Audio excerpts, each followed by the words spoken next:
बिहार की आर्थिक स्थिति कमजोर है, राज्य पर भारी कर्ज है और निवेश की स्थिति ना के बराबर है। इसके बावजूद तेजस्वी यादव यह दिखाना चाहते हैं कि मानव ये सत्ता में आते ही सब कुछ बदल देंगे। तेजस्वी यादव ने नौकरियां, शिक्षा, विकास की बातें तो की, लेकिन जब उनसे यह पूछा गया कि इन सब की वित्तीय प्रावधान कहां से आएगा, तो ये गोलमोल जवाब देते नजर आए। मैं डिटेल में नहीं जाऊंगा। आपको याद होगा हिमाचल प्रदेश के असेंबली इलेक्शन से पहले कांग्रेस ने क्या क्या वादा नहीं किया। आज हिमाचल प्रदेश को देखिए।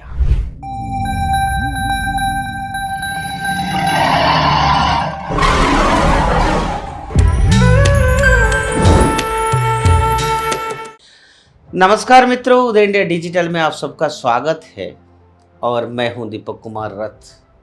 मित्रों, पूरे राजनीति का जो सेंटर पॉइंट अब बिहार में टिका हुआ है। केंद्र के नेता, केंद्र के मंत्रीगण, कांग्रेस की सीएम्स, आरजेडी की पीके, ऐसे सारे लोग बिहार के अलग अलग जिला में पहुंचे हुए हैं और बिहार की राजनीति अलग है और बाकी देश की राजनीति अलग है। बड़ा मुश्किल है।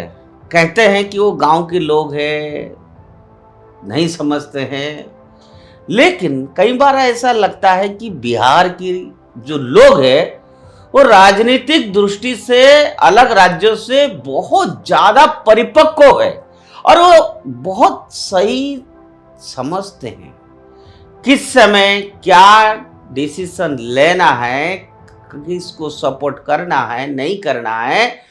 मतलब जनता का एक जब रिजल्ट आता है तो जनता उसमें मैसेज देता है और sometimes we the journalist failed to read the polls of the politics of Bihar. तो इसीलिए कई बार हम अपने आप को बहुत ज्ञानी मानते हैं, बहुत पॉलिटिकल एनालिस्ट होते हैं, कुछ तो प्लांटेड होते हैं, कुछ जेन्युइन पत्रकार होते हैं, एनालिस्ट होते हैं, कुछ कहते हैं देखो जी ये तो पक्का हो गया कि जो है महागठबंधन का सीएम बनेगा, 4 डिप्टी सीएम तय कर दे तो सब कुछ तय हो गया। कुछ कहते हैं एनडीए जीतेगा, कुछ कहते हैं कि पीके का पल्ला भारी रहेगा, कोई कहते हैं हांगा असेंबली होगा। इस तरह से तरह तरह की बातें डिस्कशन होता है, हर इलेक्शन से पहले होता है। लेकिन अक्सर हम देख रहे हैं पिछले if you will read since last 3-4 elections in different states in state assembly elections, जो हम लोग मीडिया में देखते हैं या जो so called intellectuals, political pandits जो टीवी में बैठ के अपने बातें रखते हैं, रिजल्ट उसकी अलग होती है। ऐसा क्यों?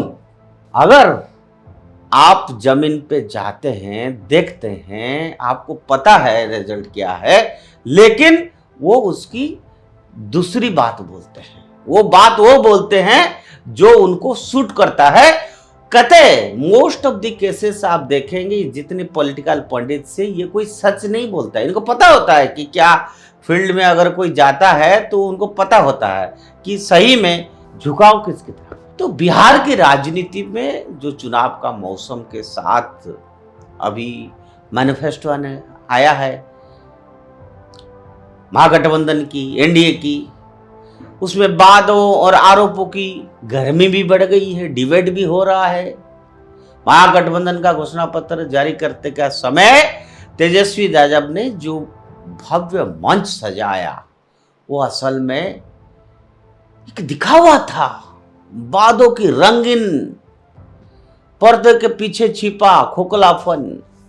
तेजस्वी यादव ने नौकरियां, शिक्षा, विकास की बातें तो की, लेकिन जब उनसे यह पूछा गया कि इन सब की वित्तीय प्रावधान कहां से आएगा, तो ये गोलमोल जवाब देते नजर आए।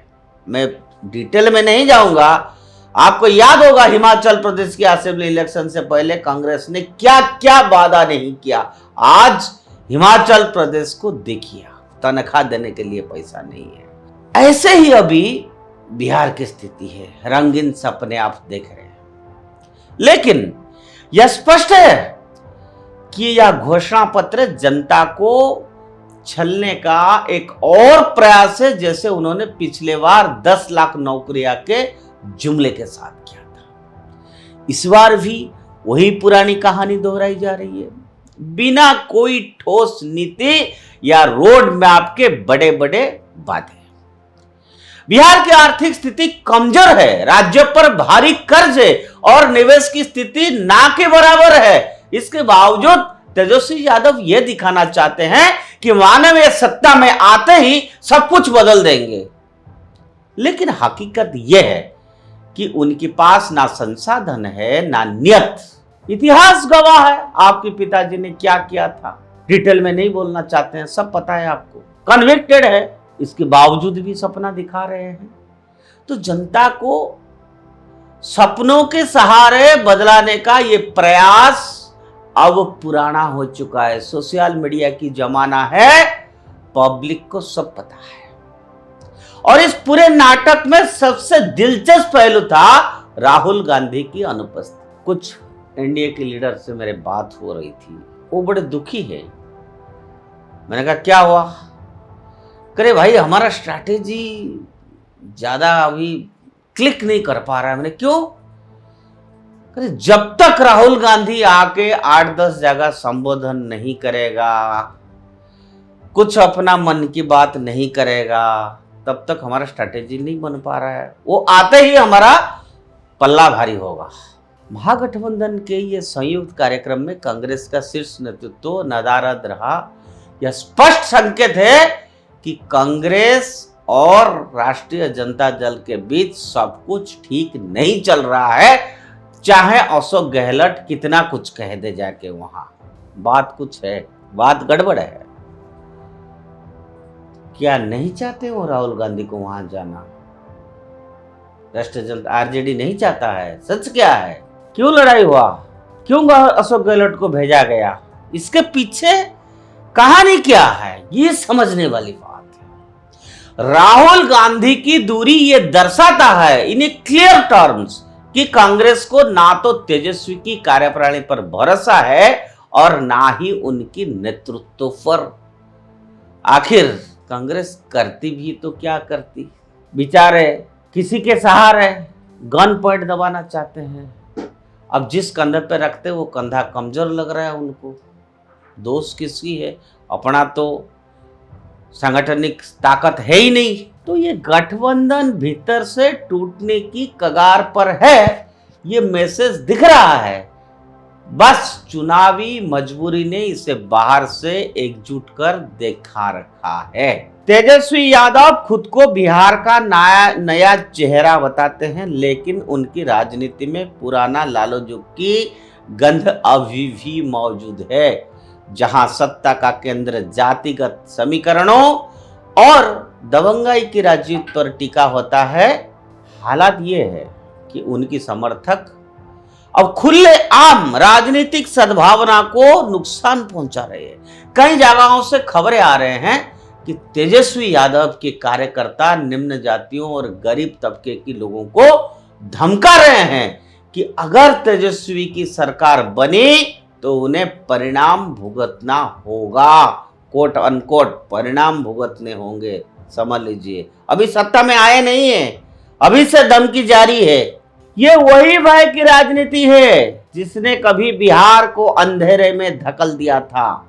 इन समर्थकों का उग्र व्यवहार इस बार के चुनावों में और खुल के सामने आ रहे हैं। सोशल मीडिया से लेकर गांव कस्बों तक तेजस्वी समर्थक विरोधियों पर अशोभनीय भाषा का प्रयोग कर रहे हैं, डराने धमकाने की प्रवृत्ति दिखा रहे हैं। ये ना केवल लोकतंत्र के लिए खतरनाक है, बल्कि इस बात को प्रमाण भी देता है कि राजद का चरित्र आज भी वैसा ही है, जंगल राज जैसा, जो लालू यादव की जमाने में देखने को मिली थी, जहां सत्ता की भूख ने सामाजिक विभाजन और हिंसा को बढ़ा दिया गया था। कांग्रेस इस पूरे परिदृश्य में केवल एक मूक दर्शक बनी हुई है। राहुल गांधी की चुप्पी और अनुपस्थिति यह साबित करती है कि पार्टी अपनी सहयोगी पर पूरी तरह से भरोसा खो चुकी है। महागठबंधन अब महामिश्रण नहीं बल्कि महामिश्रण की दरार बन गया है। हो सकता है प्रधानमंत्री जी ने इसलिए बोला महाठगबंधन, जहां भीतर ही भीतर केवल भयंकर असंतोष और अविश्वास पल रहा है और वो फूट के आएगा। थोड़ी दिन की बात है, फूट के आएगा कहीं ना कहीं। तेजस्वी यादव का घोषणा पत्र जनता के लिए एक सपना नहीं बल्कि एक धोखा कहा जा सकता है। वादे बड़े हैं लेकिन हकीकत में कोई दिशा नहीं। ऊपर से उनकी समर्थकों की गुंडागर्दी ने यह स्पष्ट कर दिया है कि अगर कभी ये सत्ता में आए तो बिहार फिर उसी अराजकता के दौर में लौट जाएगा जहां डर, भ्रष्टाचार और जातिवाद का राज चलता था। महागठबंधन का चेहरा भले ही एकजुट दिखे पर भीतर में गहरी दरारें पड़ी है। तेजस्वी यादव का नेतृत्व खोखला है, उनके वादे भ्रमजाल है, उनके समर्थकों को आचरण बिहार के लोकतंत्र के लिए चेतावनी है। आप सोच रहे होंगे मैं क्यों इतना क्रिटिसाइज कर रहा हूं इलेक्शन का समय में एक पार्टी को। उसके पीछे कारण क्या है कि इस देश हमेशा से गड्ढे में गया है जब कभी वीक लीडरशिप, भ्रष्ट चरित्र अगर वो राज कार्य में लगे तो देश नीचे जाता है, देश पीछे चला जाता है। और हमारे लिए, उदय इंडिया के लिए, हम हमेशा देश को प्रायोरिटी दिया है, विचारधारा को प्रायोरिटी दिया है। इस देश कैसे आगे बढ़ेगा उसके लिए हम ध्यान देते हैं। तो यह हमारा कर्तव्य है कि जनता के सामने इनका चरित्र क्या है ये रखने के लिए। बाकी जनता को स्वतंत्रता है, वो अपने डिसीजन खुद ले सकता है। मैंने पहले ही बोला था कि जनता जनार्दन है और बिहार की जनता को अब तय करना होगा कि वो फिर से अंधकार की ओर लौटना चाहती है या एक स्टेबल और डेवलप्ड रास्ता चुनना चाहते हैं। ये समय बताएगा, आगे आने वाला दिन में इसका क्लैरिटी और आएगा। फिर तब तक आप वेट करिए। हम रोज बिहार के इलेक्शन में क्या मजे बातें हो रहा है, डेवलपमेंट हो रहा है, ये सब हम रूबरू आपके सामने रहेंगे। मैंने पहले भी बोला था कि हमारा रिपोर्टर्स भी वहां पर फील्ड से रिपोर्टिंग कर रहे हैं, हम आपको दिखा रहे हैं लगातार। साथ ही एक विजन और जनता के सामने क्लियर पिक्चर, कैसे गुमराह करना चाहते हैं, अपना नैरेटिव सेट करना चाहते हैं at the cost of the interest, against the interest of the nation, वो हम नहीं होने देंगे जब तक हम हैं। आज के लिए इतना। उदय इंडिया से जुड़े रहिए, उदय इंडिया सब्सक्राइब करिए। भारत माता की जय।